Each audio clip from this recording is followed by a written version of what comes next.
Nga 1 tetori 2025, pensionet do të rriten në masën 2.5%.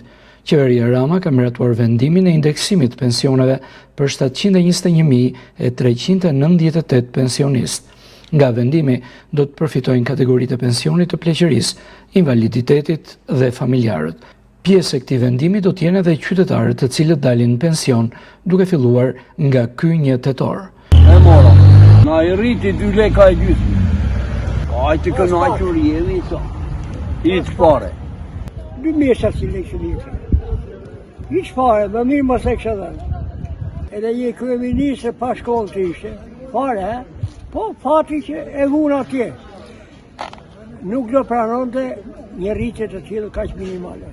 Efektet financiare për zbatimin e këtij vendimi përllogëriten në shumën 1.140 milion lekë, të cilat përballohen nga fondi për politikat e indeksimit pensioneve i parashikuar në buxhetin e Institutit të Sigurimeve Shoqërore. Ndërkaq, vetë pensionistët duan rritje më të madhe të pensioneve të tyre, pasi përditshmëria bën që pensionet të mos mjaftojnë për të jetuar një jetë normale.